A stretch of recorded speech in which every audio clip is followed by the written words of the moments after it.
पुढच्या बातमीकडे वळतोय। कोरोनावरील लसीसाठी सीरम इन्स्टिट्यूट बरोबरच भारत बायोटेकने केलेल्या अर्जावर उद्या तज्ञ समितीची पुन्हा बैठक पार पडणार आहे। त्यामुळे कोरोनावरील लसीसाठी भारतीयांना आणखी प्रतीक्षा करावी लागणार आहे। ऑक्सफर्ड ॲस्ट्राझेनेकाच्या कोरोनावरील लसीला ब्रिटनने मान्यता दिली आणि त्यानंतर हीच लस कोविशिल्ड या नावाने उत्पादित करणाऱ्या सीरमचे मुख्य कार्यकारी अधिकारी अदर पुनावाला यांनी भारताच्या नियामकांकडून परवानगीबाबत आशावाद व्यक्त केला होता। भारत बायोटेक कोवॅक्सिन नावाची लस निर्मिती करते।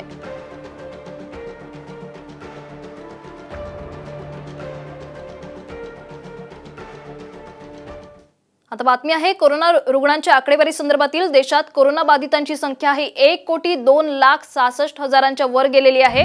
देशात गेल्या 24 तासात 21,800 पेक्षा जास्त नवीन रुग्णांची नोंद झाली आहे। गेल्या 24 तासात 299 जणांचा कोरोनामुळे मृत्यू झालाय। आतापर्यंत 1,48,338 जणांचा कोरोनामुळे मृत्यू झाल्याचे समजते। देशातील आतापर्यंत 98,60,280 जणांनी कोरोनावर मात केली असून देशात सध्या 2,57,000हून अधिक ऍक्टिव्ह रुग्ण आहेत।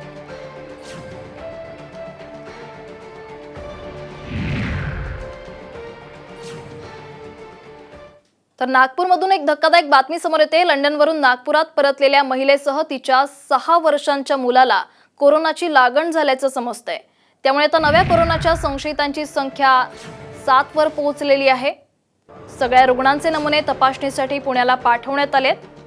नव्या कोरोना संशयित रुग्णांची प्रकृती सध्या स्थिर आहे आणि सुदैवाने राज्यात आतापर्यंत तरी नव्या स्ट्रेनचा एकही रुग्ण आढळला नाहीये।